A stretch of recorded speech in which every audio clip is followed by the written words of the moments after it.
काय हे द्या नंतर घ्या ना. मंत्री आहेत ना, मंत्री आहेत. महोदय, हां, महाराष्ट्र विधानसभेने संमत हां. केलेले सन 2025 चे विधानसभा विधेयक क्रमांक 109 महाराष्ट्र कारागृह व सुधार सेवा विधेयक 2025 मी आपल्या अनुमतीने मांडतो. विधेयक मांडण्यात आले. प्रभारी मंत्री. महोदय, महाराष्ट्र विधानसभेने संमत केलेले सन 2025 चे विधानसभा विधेयक क्रमांक 109 महाराष्ट्र कारागृह व सुधार सेवा विधेयक 2025 विचारात घेण्यात यावे असा प्रस्ताव मी आपल्या अनुमतीने मांडतो. 25च वाचलं ना तुम्ही, का 26 वाचलं? 25 26 नाही, 25 25 25 म्हटलं. महोदय, महाराष्ट्र विधानसभेने संमत केलेले सन 2025 ते विधानसभा विधेयक क्रमांक 109 महाराष्ट्र कारागृह व सुधार सेवा विधेयक 2025 विचारात घ्यावे. आता याला विरोधी पक्षाकडून हा उद्देश सांगा. नाही नाही, त्यात बोला ना, भाषण करतो ना. खरं तर हेतू हे सांगा. विधेयक 2024 ला आपण हे पारित केलेलंच विधेयक आहे.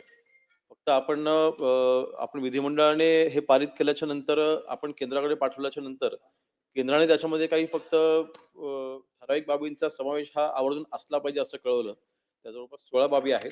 त्या अतिशय किरकोळ बाबी आहेत. त्यामध्ये उदाहरणार्थ आपण जर का पाहिलं तर कलम 75 मध्ये कैद्यांच्या जातीवर आधारित भेदभाव करता मनाई. त्यानंतर कलम 76 मध्ये दिव्यांग कैद्यांसोबत भेदभाव करता येणार नाही. त्या बाबतीतला त्यांनी उल्लेख करायला तिथे आवर्जून सांगितलंय. आणि विशेष म्हणजे त्यामध्ये आपल्याला म्हणजे ह्या 16 बदल करत असताना आपण बाकी तरतुदी आहेत आपण तशाच ठेवलेल्या आहेत. त्याच्यामध्ये कुठेच आपण बदल केलेला नाहीये.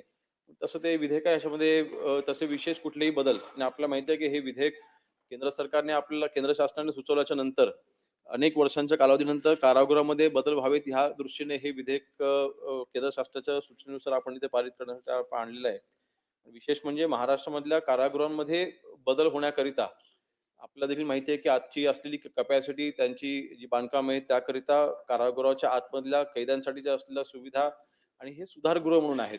ह्यांना आपण फक्त म्हणजे ते जेल म्हणून असे जे काही जो कन्सेप्ट आहे त्याच्यामध्ये त्यांच्यामध्ये सुधारणा पण झाल्या पाहिजे. तर त्यांच्यामध्ये सुधारणा होण्याकरिता देखील तिथे काही उपक्रम तिथे असले पाहिजेत. उदाहरणार्थ त्यांच्यावरती एक ज्या कैद्यामध्ये सुधारणा झालेली आहे त्यांची एक फिल्म देखील त्याच्यावरती आली पाहिजे. त्यांच्या जीवनावरती आधारित असं देखील केंद्र शासनाने आपल्याला सुचवलेलं आहे. आणि महाराष्ट्रामधील आपण पाहतो की उलट मी अभिमानाने सांगेन की अनेक आपले असे काही टॅलेंटेड जे काही तिथे कैदी आहेत त्यांनी तिथे त्यांनी बनवलेल्या वस्तू ह्या आपण इंटरनॅशनल मार्केटपर्यंत आपण विकतोय. आपण ऑनलाईन पोर्टलवरती देखील आपण विकतोय. अनेक सरकारी आपल्या कार्यालयामध्ये देखील आपण पाहतो की त्यांनी बनवलेल्या खुर्च्यांवरती आपण बसतो. म्हणजे म्हणण्याचा उद्देश असं की त्यांचं जे काही टॅलेंट आहे ते जोपासलं पाहिजे आणि त्यांना तिथे सुधारण्याची संधी विशेषतः या कारागृहामध्ये मिळाली पाहिजे. या अनुषंगाने आपण हा कायदा आपण पारित केला होता. त्याच्यामधले असलेले हे किरकोळ बदल आहे.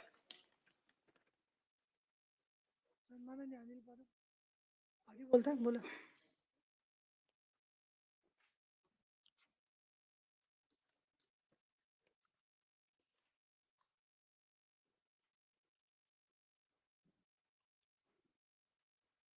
सन 2025 चे विधानसभा विधेयक क्रमांक 109 आता माननीय राज्यमंत्र्यांनी या विधेयकाच्या बद्दलचं जे काही सुतोवाच केलेलं आहे त्यांचं म्हणणं असं आहे की 2024 ला केंद्र सरकारने हे बिल पारित केलं होतं आणि आपण पारित केलं होतं. आपण पारित करून केंद्र सरकारकडे ज्यावेळेला पाठवलं तेव्हा त्यांनी काही त्याच्यात सूचना काही दुरुस्ती सह सूचना पाठवल्या. त्या सूचनांसाठी हे बिल आता आपल्याकडे आलंय आणि त्याच्यातली प्रमुख सूचना जी सांगितलेली आहे की जातीनिहाय भेदभाव करता येणार नाही, लिंगनिहाय भेदभाव करता येणार नाही, वेगवेगळ्या प्रकारचे भेदभाव जेलमध्ये तुम्हाला करता येणार नाही. मंत्री महोदयांच्या आशीर्वादाने त्यांच्या मेहरबानीने किंवा राज्य सरकारने जे काही गेल्या 4 वर्षात आमच्यावर प्रेम केलं त्यामुळे ह्या जेलचा अनुभव चांगला आम्हाला मिळालेला आहे. त्याच्यामुळे जेल कसं चालतं किंवा जेल काय आहे हे वकील म्हणून, आरोपी म्हणून किंबहुना राजकीय पक्षाच्या संबंधित या सगळ्या गोष्टी हाताळण्याचा अनुभव असलेला एक कार्यकर्ता म्हणून मला अतिशय चांगलं माहिती आहे. जेलवरती बोलायला गेलं तर 2 दिवसाचं वेगळं अधिवेशन घ्यावं लागेल. कारण एक ते जेलच्या बाहेर जेलच्या बाहेर आपल्याकडे, कारण जेल एक वेगळं राज्य आहे. जसं आपली घटना आहे तशी जेलची एक घटना आहे अलिखित, आणि ती अलिखित घटनेवरती ते जेल चालत असतं. आणि त्या जेलच्या बाबतीमध्ये जेलचे नियम, जेलचे काय म्हणजे घटनेची जशी आपली कलम आहे तशी त्यांची कलम आहेत. आता जेल मॅन्युअल जर तुम्ही बघितलं, जेलचं एक मॅन्युअल असतं, ज्या मॅन्युअल प्रमाणे जेल, जसं आपलं लाल पुस्तक आहे, ज्या लाल पुस्तकावरती विधान परिषद चालते आणि लाल पुस्तकाच्या नियमामध्ये विधान परिषद कशी चालायला पाहिजे असं जसं असं तसं जेलचं एक मॅन्युअल असतं. ज्या जेलच्या मॅन्युअलमध्ये जेल कसा असायला पाहिजे, जेलचे नियम काय असायला पाहिजे, जेल कशा पद्धतीने चालायला पाहिजे, कैद्यांचे अधिकार काय आहेत, पोलिसांचे अधिकार काय आहेत, जेल सुप्रिटेंडंटचे अधिकार काय आहेत, जसं आपल्याकडे लिहिलेलं आहे तसंच त्यांच्याकडे लिहिलेलं आहे. आता मी या सगळ्या गोष्टींमध्ये जाणार नाही, कारण तो हा विषय आजचा नाहीये. परंतु जो विषय आता आपण जो ह्याच्यामध्ये आणलेला आहे, हा कायदा बनवण्यापुरता ठीक आहे, परंतु प्रत्यक्षात जेलमध्ये काय परिस्थिती आहे? आज साधी एक छोटा विषय काढतो की ज्या आज पुण्यामध्ये साधारण आज येरवडा जेलमध्ये आज 70 गँगचे लोक आहेत. 70 गँग आहेत पुण्यात. या 70 गँगचे वेगवेगळे लोक हे पुण्यात आहेत. आणि मी हल्ली मध्यंतरी लोकलेखा समितीचा सदस्य म्हणून येरवडा जेलला आम्ही भेट दिली होती आणि सगळी माहिती घेतली की या 70 गँग कशा तुम्ही ऑपरेट करता. कारण हे 70 गँगचे लोक एकमेकांमध्ये मिसळले तर आतमध्येच गँग वॉर होईल, आतमध्येच मर्डर होऊन जातील, आणि तसे ते होतात पण आतमध्ये मारामारी होते. मग जेलचे एक वेगळे अधिकार असतात, त्याला जेलच्या भाषेत अलाराम वाजवणं म्हणतात. एकदा अलाराम वाजला की मग ते सगळे अधिकार त्यांच्या हातात येतात, मग ते काही करतात. असे वेगवेगळे त्या म्हणजे त्यांची भाषा वेगळी आहे, आपली भाषा वेगळी आहे. आता त्यांच्या भाषेत बोलून हे सगळं समजवू का आपल्या भाषेत बोलून समजू, हा माझ्यासमोरचा प्रश्न आहे. आता दोन्ही भाषेत समजवायचं तर जेलमध्ये आता तुम्ही ज्याला म्हणताय ना की वेगवेगळे ठेवायचं, त्याला जेलमध्ये हंडी म्हणतात. जेलमध्ये त्याला हंडी म्हणतात. आणि जेलचा आरोपी जो असतो त्याला पहिला प्रश्न विचारला जातो की तू कुठल्या हंडीत आहेस. आता तू कुठल्या हंडीत आहे असं ज्या वेळेला त्याला विचारलं जातं, मग तो सांगतो की मी याच्या हंडीत आहे. म्हणजे तो जो कोण दादा असेल, कोण तो भाई असेल, कोण. आता 1992च्या नंतर, विशेषतः 1992च्या नंतर ज्या वेळेला या देशात जातीय दंगली उसळल्या, त्या जातीय दंगली उसळल्याच्या नंतर जेलचे आरोपी धर्माप्रमाणे आपल्याला ठेवावे लागले. कारण हिंदू धर्माचे मुसलमान बाहेर दंगल चालू होती, त्या बॅरकमध्ये टाकता येत नव्हते, त्या बॅरकचे ह्या बॅरकमध्ये टाकता येत नव्हते. छोटा राजनचे लोक दाऊदच्या गँगमध्ये टाकता येत नव्हते, दाऊदचे लोक छोटा राजनच्या ह्याच्यात टाकता येत नव्हते. आता वैष्णव गँग तयार झाली आहे, ती पंजाबी लोकांची एक वेगळी गँग तयार झाली आहे. या पंजाबी लोकांचे अफिलिएशन आपल्या पुण्यातल्या लोकांची शुभम लोणकरच्या गँगशी अफिलिएटेड आहेत. त्याच्यामुळे तुम्ही हे जे काय आता सांगताय आम्हाला, हे ऍक्च्युअली तिथे जेलमध्ये प्रॅक्टिकली तसं होतंय का? तसं होत नाहीये. तिथे जेल सुप्रिटेंडंटला हा विचार करावा लागतो की मला जर जेल शांत ठेवायचं असेल तर मला त्याला स्टॅग्नेटच करावं लागेल, वेगवेगळं करावं लागेल, याला वेगळा ठेवावा लागेल, त्याला वेगळा ठेवावा लागेल, त्याला वेगळा ठेवावा लागेल, त्याला वेगळा ठेवावा लागेल. जरी तुम्ही इथे जाती धर्माचं जरी नाव घेतलं तरी तिकडे तुम्हाला कायदा हा वाकवावा लागतो. कायदा वाकवावा का लागतो? कारण कायदा तुम्हाला एवढ्यासाठी वाकवावा लागतो की जेलमध्ये तुम्हाला जो आरोपी ठेवायचा असतो त्याला त्याच्या बॅरकमध्ये, तो कुठल्या बॅरकमध्ये सुरक्षित, कारण त्याच्या सुरक्षिततेची जबाबदारी देखील जेल प्रशासनावरती आहे. आणि त्यामुळे त्याला कुठे ठेवायचं, त्याला कशा पद्धतीने ठेवायचं. आता तुम्ही जसं म्हटलं की लिंग, त्याचा धर्म, लिंग, ह्या आता जेलमध्ये बाबा नावाचा एक कॉन्सेप्ट असतो. किती लोकांना माहिती आहे मला माहित नाही, पण या बाबा लोकांपासून फार सांभाळावं लागतं सगळ्यांना. आता त्यांचे धंदे काय हे मी ते सांगू शकत नाही.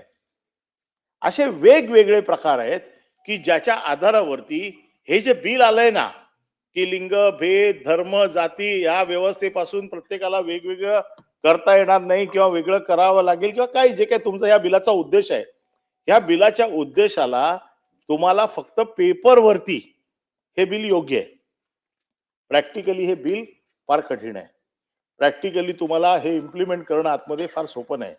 कारण पहिल्या दिवशी आरोपी ज्या वेळेला पकडला जातो आणि ज्या दिवशी त्याला जेल कस्टडी होते त्याला पहिल्या दिवशी आफ्टरला नेतात. म्हणजे ही त्यांची भाषा आहे, आफ्टरला नेतात, म्हणजे त्याला त्या दिवशी पहिल्या दिवशी आतमध्ये पाठवत नाही.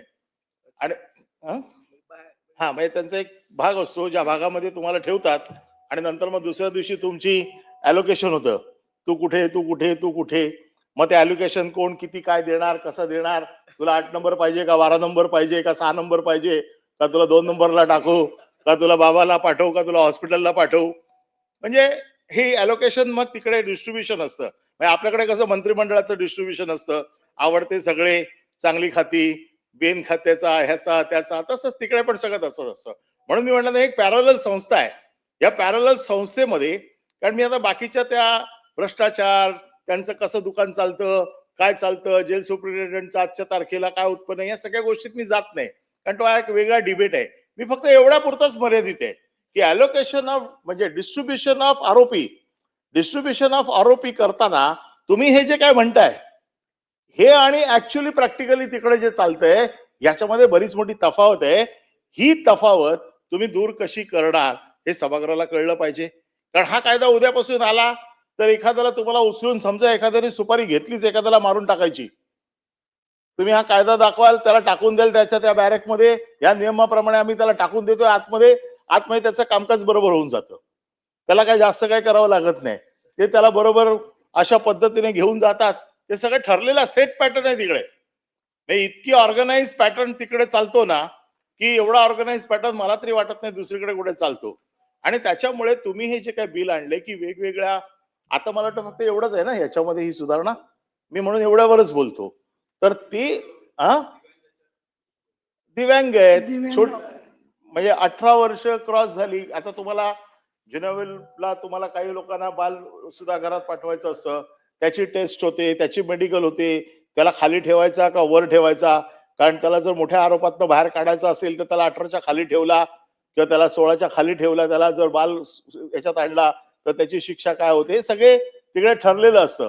त्यामुळे त्याला कोणाला मेडिकलला पाठवायचंय, त्याला हॉस्पिटल कोणाला द्यायचंय, काय द्यायचंय, हे सगळे याच्याशी संबंधित आहेत.